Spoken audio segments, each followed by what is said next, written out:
ZipRecruiter, I don't know if any of y'all have ever heard about it, so I'm just going to read it to you.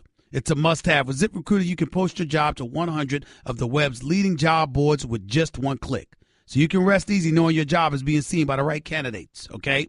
ZipRecruiter puts its smart matching technology to work, actively notifying qualified candidates about your job within minutes of posting so you receive the best possible matches. That's why our ZipRecruiter is different. Unlike other hiring sites, ZipRecruiter doesn't depend on the right candidates finding you. It finds them. No wonder 80% of employers who post on ZipRecruiter get a quality candidate through the site in just one day. ZipRecruiter, the smartest way to hire. That's ZipRecruiter.com/Stephen A. One more time to try it for free, to go to ZipRecruiter.com/Stephen A. It's something you need to know. Because right now my listeners can post jobs on ZipRecruiter for free. That's right, free. Just go to ZipRecruiter.com/Stephen A. Want an easy way to see if you could save money on car insurance? Geico gives you 3. Call 1-800-947-AUTO. Go online to geico.com or stop by the Geico office nearest you. 3 ways you could save 15% or more. This is the Stephen A. Smith Show podcast. I'm Stephen A. Hour number 2 of the Stephen A. Smith Show.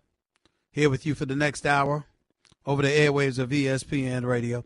Number to call up, as always, is 866-SAY-ESPN. That's 866-729-3776. On the line with us right now was a guy who used to be my boy. We were pretty tight, you know. He's like a protege, youngster, even though he's bigger and stronger. Better athlete, obviously, Super Bowl champion. Pittsburgh Steelers, used to play for the Washington Redskins for some inexplicable reason. Now doing a great job as an NFL analyst. And then he came on the air this morning on First Take and just completely betrayed me by calling me a old fuddy-duddy. I think that was the word that he called me, an old fuddy-duddy, and said that Max Kellerman, with his corny self, all right, was more cool than me. It is, the blasphemy that came out of Ryan Clark's mouth, ladies and gentlemen, was criminal, but it's all right. Ryan Clark is with us right now. What's up, man? What's up, man? Hey. So, how they prep you for the segment. So they talking to, they're telling me who's going to go first. And he's like, you're going to be surprised what Max says and what Stephen A. says. I was like, I know Stephen A. not about to come on here and be an old fuddy-duddy. And sure enough, man, you let Max out-cool you, man. I couldn't believe it. Oh, please. Look, man, you don't mind these dudes celebrating, because the subject matter we were talking about was these damn celebrations now that the NFL has lifted their prohibition against celebrations. But my attitude is this. First of all, some of them are corny, which is always the case. But the other side to it is that I'm seeing guys celebrating even when they lose. That's my problem. Well, listen, you don't know how the game's going to end, and you don't know if your touchdown brought you back close enough to where your team has an opportunity to win. Let these guys have fun, Stephen A. Some of them are corny, I'll admit. Some of them aren't that great, but it's good to see these dudes enjoying the game, entertaining the people, man. And so if you're the Philadelphia Eagles, you can do any dance you want right now. That's right. I'm in Philadelphia right now because I'm going to be at tonight's game between the Cavs and the Sixers. You're listening to Stephen A. Smith Show on ESPN Radio. Philadelphia Eagles, how far and away are they the best team in football in your estimation? Right now, I would say the only team that you can look at playing at the same type of level would be the New England Patriots. What we're seeing from Tom Brady and Carson Wentz, these two guys are the front runners for the MVP. Both defenses have come along, and the coaching staffs of both teams are doing amazing jobs. I think that the Philadelphia Eagles are number one to me if you would do power rankings, and then the New England Patriots number two. And in between those teams and the next team, it's a huge gap. And so with the way that these two teams are finishing, I thought it was going to be Pittsburgh on a collision course with Philadelphia for all Pennsylvania Super Bowl.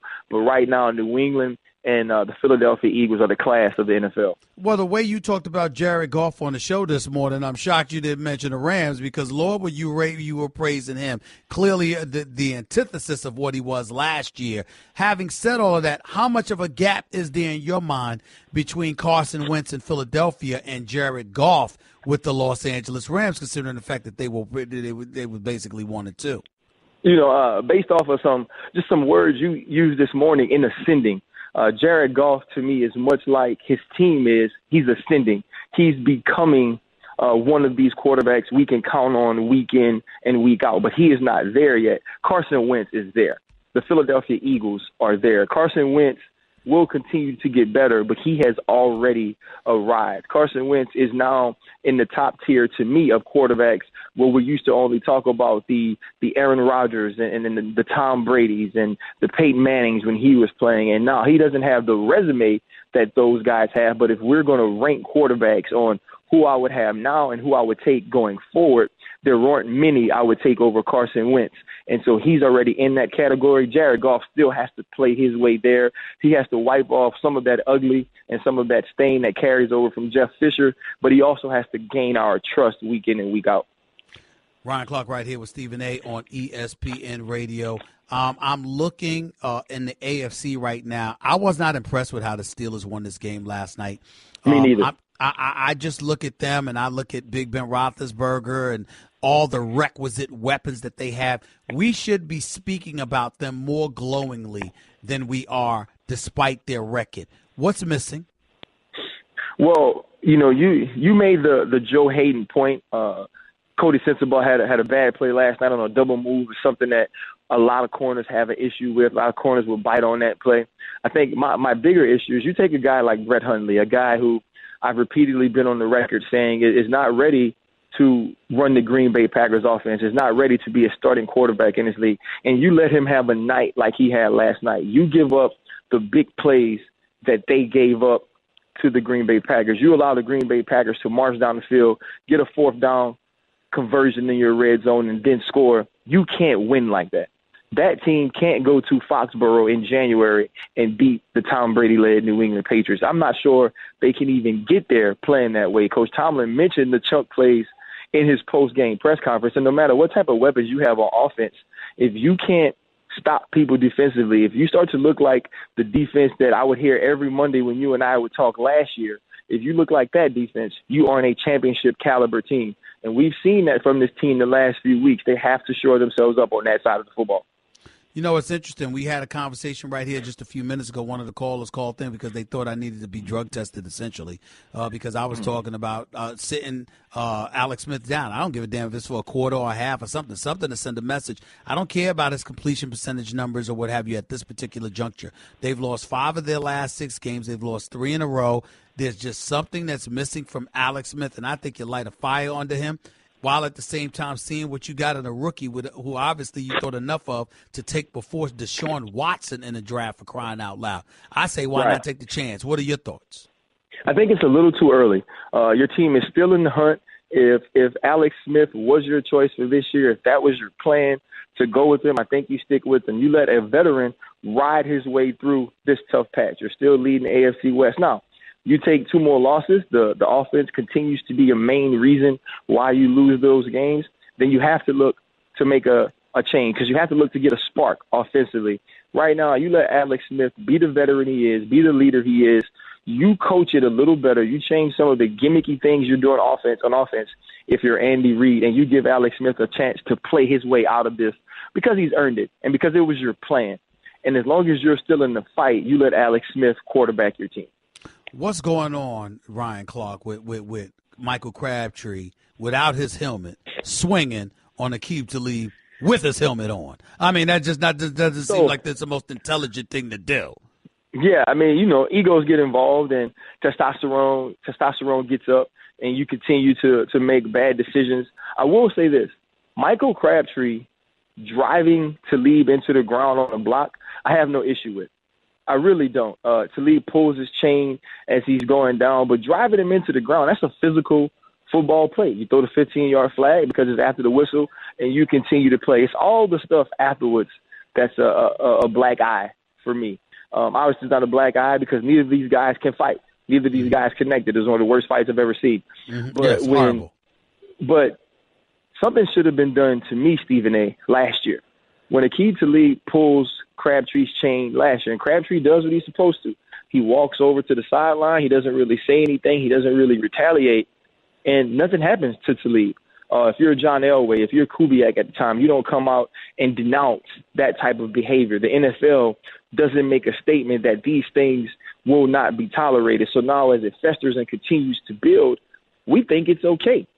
They think that that's the way that they should conduct themselves because no one condemned this behavior when they should have last year. So now it festers and it boils over, and we get two guys behaving immaturely. And listen, I fight. I fought in football. I fought away from the game. So I get that these things happen, but there's a way that you have to conduct yourself with professionalism that two guys like these veterans know they have to do. And if they can't do it themselves, then both the NFL and their teams need to reprimand them in a way where they understand it will not be accepted. You're a supporter of both being suspended? I am. And I hate ever saying that guys should be their money should be affected. Because I want everybody to get rich. But you have to send a message if you're the NFL that this won't be tolerated, because that wasn't football, Stephen A. We've watched football. What they were doing was not football. And when it gets outside the game, you need to nip it in the bud now before it boils over and becomes even more than what it already has. Before I let you get on out of here, Ryan Clark, a couple of more questions. Jets, they lost a tough one to the Carolina Panthers. But, I'm still surprised at how tough they've looked this year, despite being bereft of a lot of talent on the offensive side of the ball. Yes. I mean, I love the job that Todd Bowles and his team and his staff of coaches have done. You go out and you get McCown, who isn't a world beater by any means. He's a journeyman, but he's added professionalism to the position. They play extremely hard defensively, and they don't have the guys. They don't have the people. But this is a team you see compete every week, a team that, still is numerically involved in the wild card chase. And I think you have to be proud of the way they performed when, for all intents and purposes, we in the media were talking about this team tanking, about this team getting rid of all talent that could be effective, and now they're actually competing each and every week at not necessarily a high level, but at an NFL level, which many thought they wouldn't even be able to do. I got to tell you, last question, I didn't expect much. I thought the AFC West would be all about Kansas City and Oakland. I didn't expect Oakland to be this disappointing this year, but more importantly, I certainly did not expect the Los Angeles Chargers to be relevant. What the hell has happened with them? Why are they suddenly winning football games? This is a team who has now found ways to win the close games, who has two edge rushers that totally get after it in Ingram and Bosa. And we all know how competitive Phillip Rivers is, but it's the emergence of a healthy Keenan Allen that has provided a punch and a downfield attack and aspect to this offense that we hadn't seen in a long time. And if you had an opportunity and they said, you know what, this week you have to play an AFC West team, the one team that you would say, you know what, I'll play any of the other three, but I don't want that one, it's the Los Angeles Chargers. And even though they can't fill the StubHub Center, even though they lost some games early, were 0-4, the last team to get to the playoffs after going 0-4 were the Chargers, and I think the LA Chargers have an opportunity to do the exact same thing this year. Got 5 games left. They go up, they play at home. They host the Browns at home, the Redskins at home, Kansas City at home. They're on the road at Kansas City, on the road with the New York Jets. And then they're back at home against Oakland. 3 of their last 5 games are at home. I think they got a shot to win the AFC West. I think this team does. I think this team does, especially with the way the other teams in the AFC West are playing. It's going to be fun to watch them down the stretch. They're the most confident team playing right now in the AFC West as well. Well, let me close by saying, if you want to call me an old fuddy-duddy, I get to call you a young whippersnapper. Wet behind the ears, breath smelling like Similac, bro. Similac. You go ahead and have a good day, youngster. You too, my boy. Take it easy. Talking to you. Ryan Clark, NFL analyst extraordinaire for ESPN, right here with Stephen A. on ESPN Radio, 866-729-ESPN. That's 866-SAY-ESPN. More to Stephen A. Smith Show on ESPN Radio in a minute.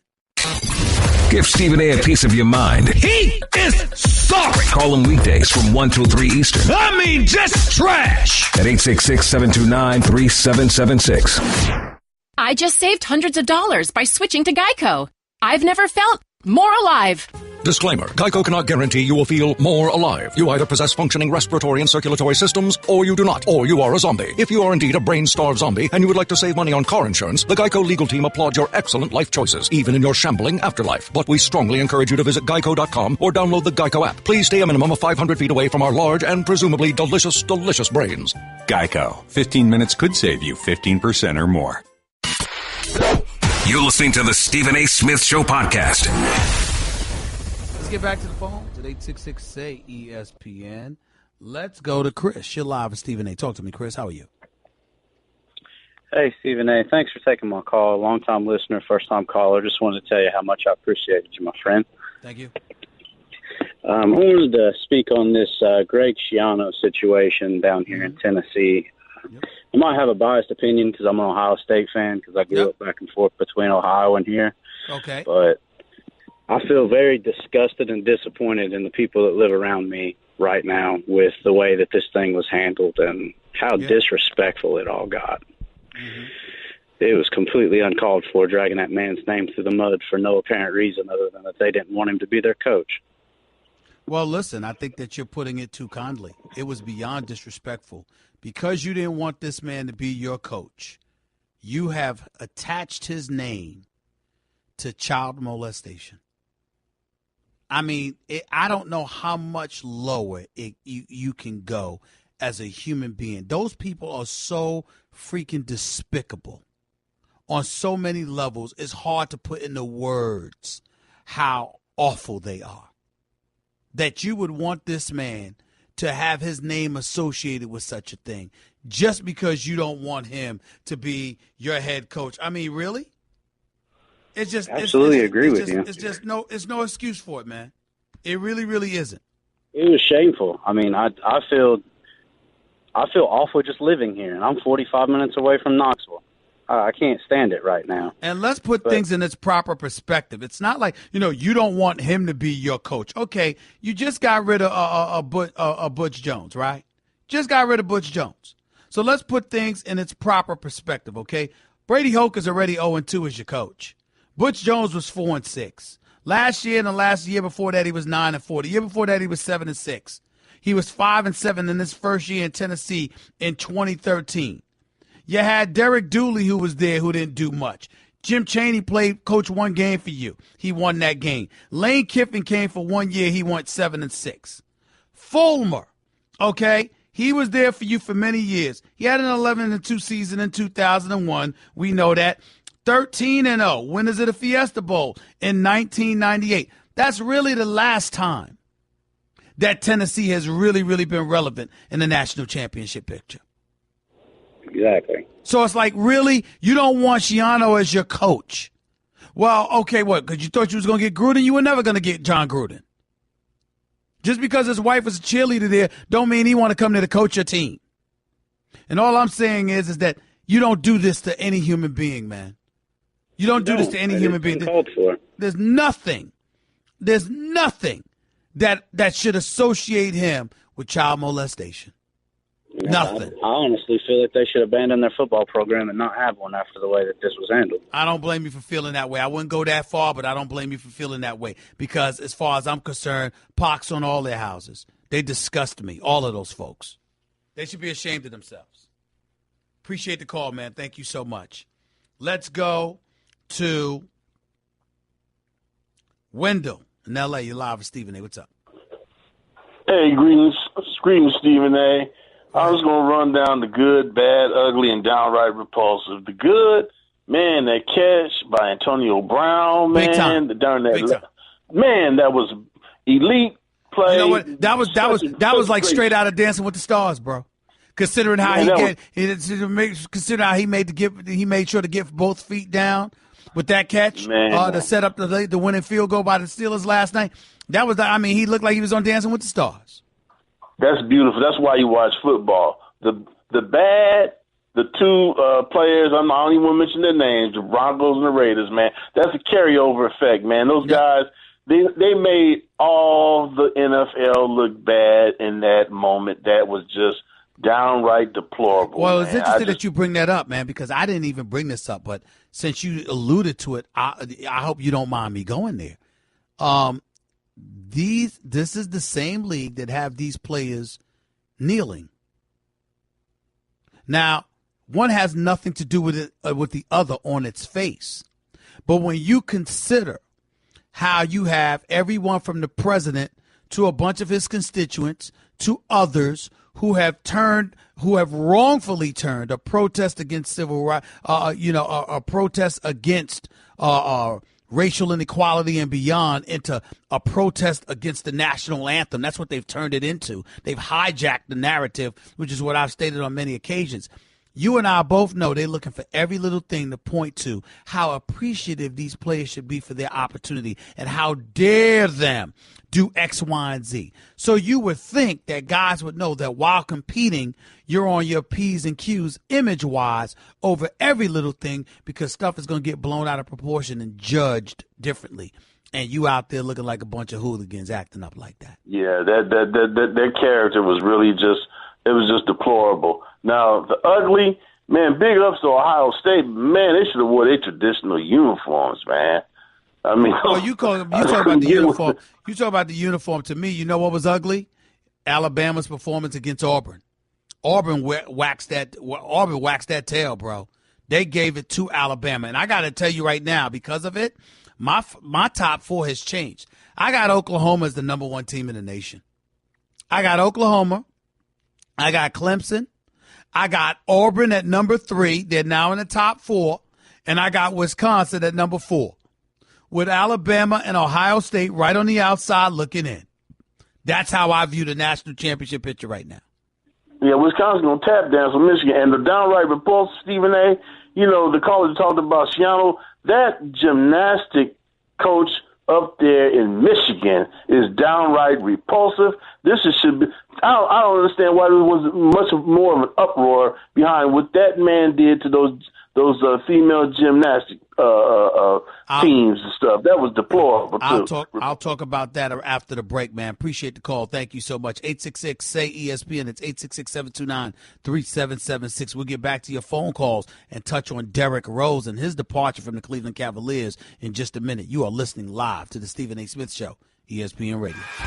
Guess what? You're in the middle of the Stephen A. Smith Show podcast. Damn it, I mean it! Reading from a story on CNN, ex-USA gymnastics doctor apologizes, pleads guilty to criminal sexual misconduct. Larry Nassar, Nassar, the former acclaimed USA gymnastics team doctor, pleaded guilty Wednesday to 7 counts of first-degree criminal sexual conduct and admitted in a Michigan court to using his position to sexually abuse underage girls. This is last Wednesday. There's a story from last Wednesday. It says 3 of the charges applied to victims under the age of 13, and 3 applied to victims 13 to 15 years old. Other charges were dismissed or reduced as part of a plea agreement. All 125 victims who reported assaults to Michigan State Police will be allowed to give victim impact statements at Nassar's sentencing in January, according to the plea deal. Nassar made a short statement apologizing and saying he was hopeful the community could move forward. Listen to this statement, y'all. I mean, this dude sexually abused little girls. 3 under age of 13, 3 between ages 13 to 15. 1 girl he gave a sleeping pill to because she was having trouble sleeping, and she woke up. Next thing you know, it was on a plane. He gave her the pills. Next thing you know, she woke up in his hotel room receiving quote-unquote treatment.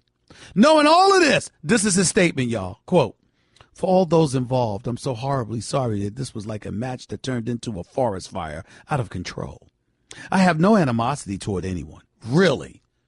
He actually said that. "I have no animosity towards anyone. I just want healing. We need to move forward in a sense of growth and healing, and I pray for that." Oh, talk about somebody you should throw into the jails. You see, it's this kind of stuff. It's unbelievable. There's no remorse in that statement. None. None. None. Like what the judge said, Judge Rosemary Aquilina. She said Nassar violated the trust of his parents, and she praised the victims for coming forward. Quote, "You used that position of trust that you had in the most vile way to abuse children. I agree that now is a time of healing, but it may take a lifetime of healing while you spend your lifetime behind bars thinking about what you did and taking away their childhood." So essentially what we have is another situation of child molestation, child abuse. Now, can I ask y'all a simple question? Rhetorically. Does Greg Schiano deserve to be mentioned in the same sentence as these people? Because that's what a bunch of no good you-know-whats did by plastering posters all over the place like a mob and sitting up there talking about how they didn't want him to be the next head coach of the Tennessee Football Volunteers because he hid child molestation. He's emphatically, categorically denied it. There's never been any proof of such a thing. And for them to be allowed to do that to him, I've lost faith in us, y'all. If folks can get away with this, I really have lost faith in us as a society. Jeff, you're live with Stephen A. Talk to me. Jeff. Yeah, Jeff, you're live on air. What's up? Hey, how you doing? This is my first time calling. Go ahead, hey, man. I just want you to know I appreciate your show, and I am a diehard Philly fan. I'm from Philly all the way from Schoolie D, Joe Palmieri, all the way to now. I'm scared of the Eagles. And the only reason I say that is because I get an animosity. But I feel better when I see the run game and I see the clock ticking and they got 3 people that can run the ball. We haven't had that since Ricky Waters or Robert Montgomery. What do you think they need to work on? Who? The Eagles. Why would they need to work on anything? They're the best. I know when the playoffs come, they're the best team in football. They're the best team in football. Are you listening? Are you listening? Yeah. Did you not hear me speak? I said they don't need to work on anything. All they need to do is be themselves. Right now, you're rolling. Anything can happen on any given Sunday. We all know that. But if you ask what did they do differently, nothing. You don't change things up when you're winning. You're forcing somebody to recognize that they need to figure out a way to beat you rather than you reacting to them. You got one of the best young quarterbacks in football in Carson Wentz. You got a guy who's anxious to prove that those rumors about him being a malcontent and a cancer in the locker room in Miami ain't going to be true in Philadelphia. You've got Nelson Aguilar, who no longer has alligator arms. You got Alshon Jeffrey playing for a new contract, and you're finally getting production from the tight end spot in Ertz and Brent Selleck. You don't need to do anything. And this defense is rife with rough riders that got speed and love to hit. You don't need to do anything. And Darby's back. Have a nice day. Take it easy. Mustafa, you're live with Stephen A. Talk to me. Mustafa, you there? Okay, Mustafa's not there. Let's go to Chris in L.A. You're live with Stephen A. What's up? Hey, Stephen A. Long time, no talk. Hope all is well with you. I'm good. I have a question regarding Oklahoma City. I know I brought this up to you before, but just let me know if I'm overreacting. Obviously, they lost to Dallas by 16 on Saturday night, but I just see bad habits from this team, Stephen A. Obviously, I know they beat Golden State a few nights before or whatnot, but they beat Golden State Wednesday, then turned around and lost back-to-back games to Detroit and then Dallas. Right, along with a bad loss to Sacramento earlier before all of that. But my question to you, Stephen A., is obviously I asked you about Billy Donovan a few weeks ago, and you gave me everything as far as him getting to conference finals and giving him a chance and all that stuff. But I just look at it with the personalities they have, with the Westbrook, George, and Anthony, and the fact that Billy Donovan is not a proven coach. Does Sam Presti, is he under the impression that maybe that we need – because remember, they're in win-now mode because Paul George may not stay. So is Sam Presti under the impression that maybe they need to find somebody that fits these personalities? Like Not yet. I love how y'all answer questions and ask questions and then answer them without letting me answer on my own show. But listen up. The bottom line is that it's too early. It's still too early. I don't like what I'm seeing. There's no question about it. They've lost 4 of their last 5. This is not good to see. I get it. And Sam Presti may very well have to make a change. But I think you give this about another month. I think with Billy Donovan, he's the guy that you brought in to replace Scott Brooks. You got to give him some kind of a chance, okay? And then see what happens. I think as long as you make the change by January, if you feel the need to do so, I think you'll be fine. I don't think you need to do anything right now, but it is closing in. I'd give it about another month, though. About another month. Okay. About another month. Because I'm sorry, go ahead. I said about another month. I give it about another month. Okay. Right. Okay. Yeah, and that's what I'm thinking as well. But I know they're a win now, most Stephen A. I just don't know that if they don't get it, because it's not just Golden State they have to worry about. Obviously, you have San Antonio, Houston, who's playing well. So Sam Presti knows with the fact that there's potential they can't keep the other superstar. Then he has to put himself in a position to win now and look for the future as well to keep the player that he has now. And George and Anthony for the future. No question. So, I completely agree. We'll see. I completely agree. They're 8-11. I don't like the direction that they're going in right now.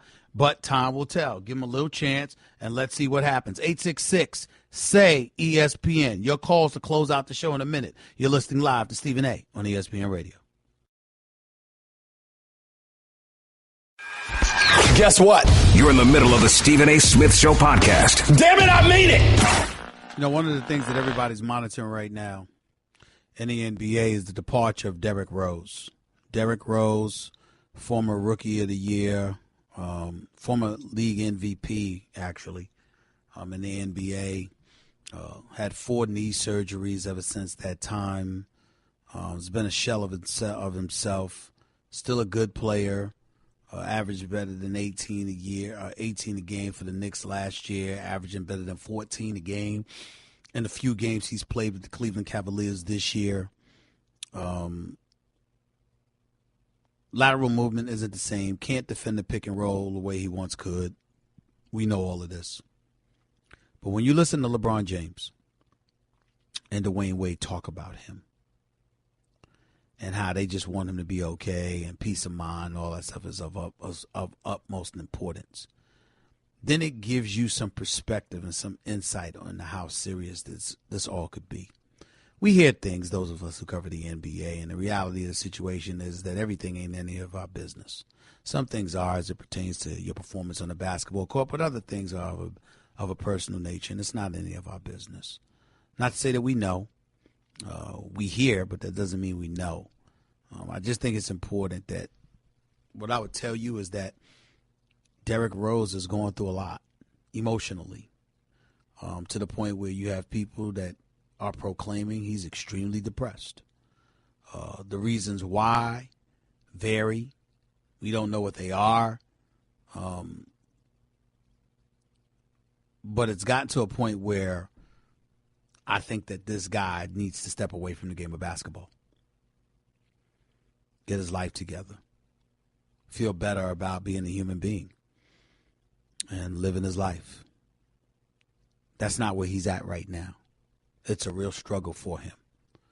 And all you can do is pray for him and wish him well. He's one of the nicest guys I've ever met in professional sports. Seems to be a really, really good person.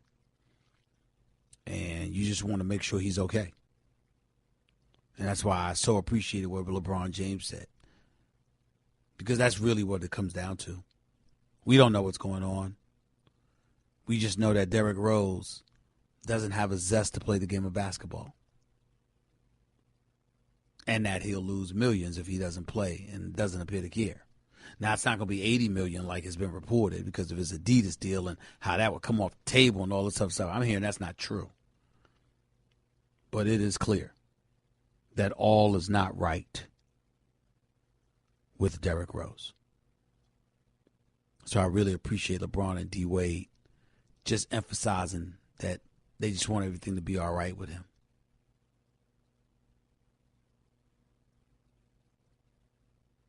I just think it's important to say. 866-SAY-ESPN. Let's go to Brock. You're live with Stephen A. What's up? What's up, Stephen A? How you doing? I'm all right. Talk to me. All right. After watching the Steelers last night, I don't think they're the biggest threat to the Patriots. I think it's the Los Angeles Chargers. What do you think? I'm not willing to go there yet. I like what I've seen from the Chargers. I think they've got a chance to take the West. Joey Bosa's big time. I'm a believer. I'm a believer. I ain't doubting Joey Bosa no more. And Keenan Allen looked like the second coming to Jerry Rice the last 2 weeks or so. I get all of that, especially with what he did against the Cowboys this past Sunday. But still in all, something's missing. I think the Chargers are good enough to make the postseason and then go home. That's how I view them as. I think they're just missing a kicker. If they could make some field goals, that's a different team. Okay. You might have a point. I just don't know if you're right. But right now they're playing a lot better than they did earlier in the year, and I like to give my man Anthony Lynn some props. He's got them focused, and they're still playing hard, and that's what counts most. Let's go to Troy. You're live with Stephen A. What's up, Troy? Stephen A. Always place. Hi, Stephen A. Always How are you? Pleasure. Go ahead. First of all, I want to say thanks for doing what you do. I enjoy the show. I wanted to touch on Coach Schiano and what those people did to him.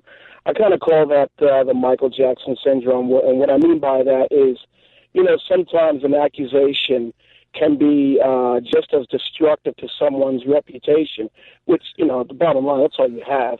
But an accusation alone can be just as destructive as if it were true, and it could destroy a career and a life. I agree with you there, but I just think Michael Jackson is the wrong analogy. Greg Schiano has denied ever saying anything or ever knowing anything. Michael Jackson he might have been a little boy, mentally and emotionally hanging out with other little boys, but there's no doubt that, in terms of him spending time with them, excessive amount of time, even sleeping in the same bed as them, these are all things that have been well documented. A matter of fact, one of the funniest moments in my career on radio is listening to the Ed Bradley, a portion of the Ed Bradley interview with the late, great Michael Jackson.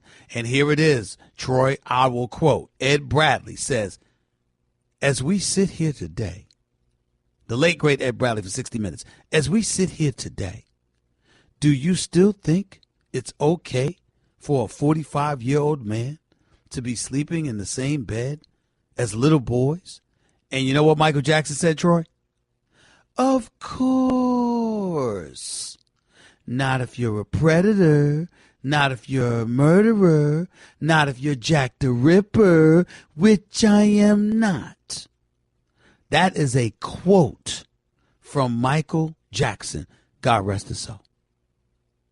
Greg Schiano cannot be mentioned in the same breath because guess what? You can make accusations about Michael Jackson, but Michael Jackson provided fodder for those accusations. Greg Schiano has not. You had a point there. I didn't see it that way because I felt like they still came short of proving guilt. So, again, the accusation alone can be destructive, and I feel bad for Greg Schiano in that regard. And by contrast, you got guys like this gymnastics. The gymnastics doctor. No, he's a doctor for the gymnastics team. Larry Nassar. He's getting ready to go to jail for many, many years because of his trifling, sick, demented self. That's what he's gonna do, and he'll deserve so. But I gotta run, man. I appreciate the call. Let's go to Kurt in LA. You're live with Stephen A. Real quick, Kurt. Go ahead. Stephen A. I'm a Rams fan, but. It's just funny to hear the media, how they crown, the Eagles already Super Bowl champions and the next generation and this and that. I mean, if you look at the record, they beat up on the Eagles. They beat up on the Giants. They beat up on Arizona. They beat up on the 49ers, the Broncos. They beat Carolina. I mean, none of these teams. Yeah, okay, I'll give them that. Right. Even a broken clock is right twice a day, right? Yep. So, I mean, they're not beating up. The big destructor of young teams is adversity. And until they turn the ball over against Chicago Bears. You got to admit though. That's fair, but you got it. First of all, Chicago's defense is no joke. That's number one. It's their offense that's the joke. The defense is not a joke. But number two, and more importantly, you don't think that Carson Wentz is a stud? Oh, I absolutely. Well, if you got a stud young quarterback, absolutely not. Hey, listen. I'm running out of time, so I got to cut you off here. I appreciate the call. We can revisit this topic of conversation tomorrow, but be clear, Carson Wentz is a stud, and when you got a young stud at the quarterback position, that is something to be reckoned with. I got to get on out of here. I am in Philadelphia. Cavs playing the Sixers tonight. Ben Simmons, Joel Embiid going against LeBron James and the Cleveland Cavaliers. Sixers might win tonight. Who knows? Talk to you on 22 Hours. Peace and love. That's just a sample of what you'll hear on the Stephen A. Smith Show. Weekdays at 1 p.m. Eastern on Sirius XM Channel 80 and the ESPN app.